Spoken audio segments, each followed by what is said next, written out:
Bolena Weeeh, before we go into scriptures, what triggered this video was there was what was called a quarantine party.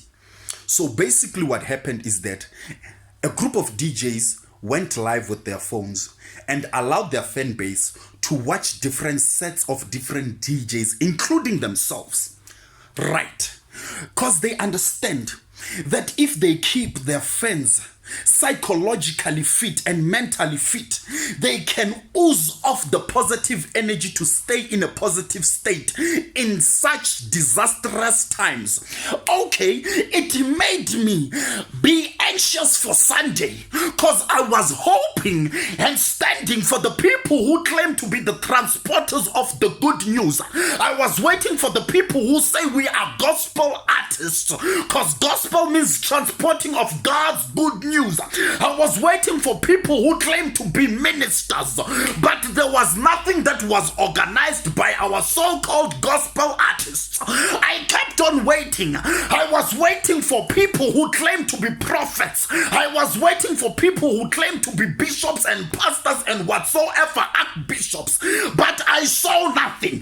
That made me ask myself, do we really care about the people of God, or are we worshiping God in silos? Are we reluctant in sharing the good news? Are we reluctant in taking off all our different uniforms and our different church names and say, as a church, we are here to stand.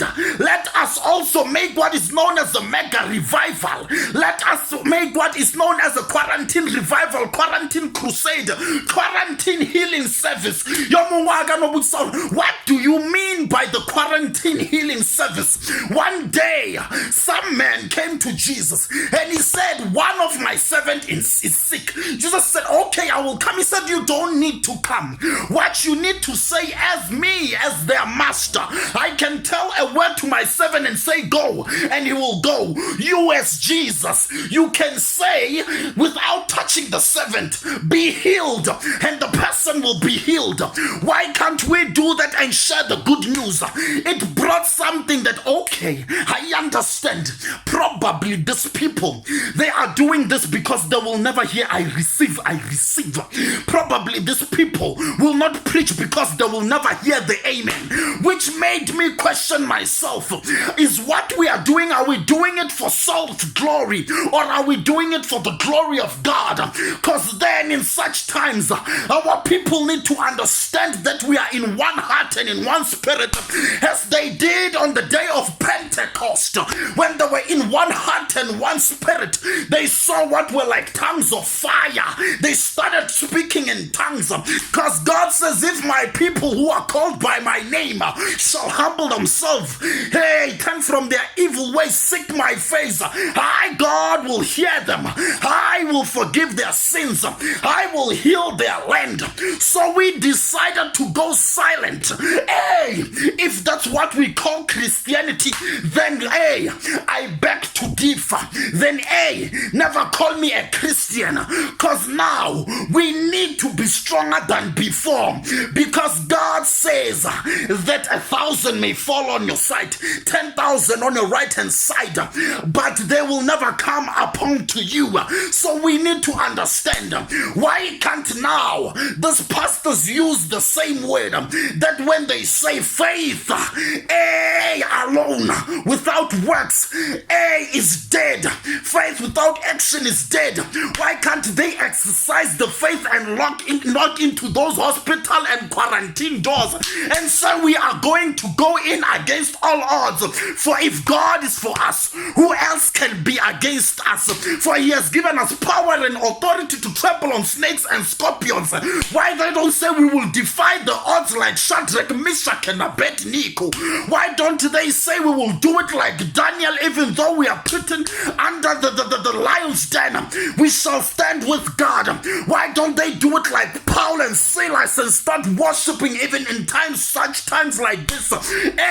It's because how not tithe. If then we preach God for money, count me out. For the God that I preach, for the God that I understand, he's a God even in such times. He's a God that wants us to to proclaim and call his name in such times, because he says, my people perish because of the lack of knowledge. So this is the right time. Don't tell me urune pastor you are now chelet. Don't tell me urune bishop who is so broke that they can't afford data, so they can go live as a group, so they can say no. We are not going to stand. We are going to lead our people forward. Hey, then you will wait for sangomas to come and preach to your people. They will make the mass what because you can stand for your people, because you can stand for the people that God has trusted you with.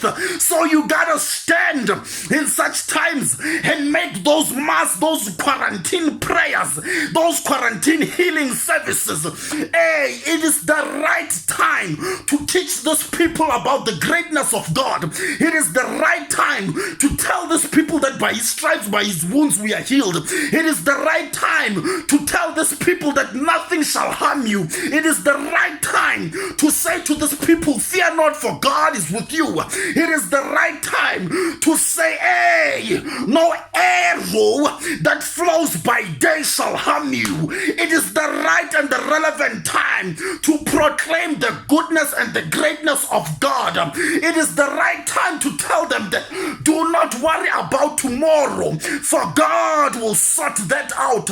It is the right time to say, seek first the kingdom of God and its righteousness, and the rest shall follow. It is the right time to call upon to the God, Lord, all host. It is the right time to say unto this people that the Spirit of the Lord is upon us, and when the Spirit that is left with us, we can proclaim good news to the poor, free the captive, heal the sick, the blind to see, the deaf to hear, the mute to talk, and proclaim a good year of jubilee. It is the right time to say, Jesus said, I am not leaving you alone, but with the Spirit, who will be your protector from this corona, who will be your guide to where and what not to do during this corona times.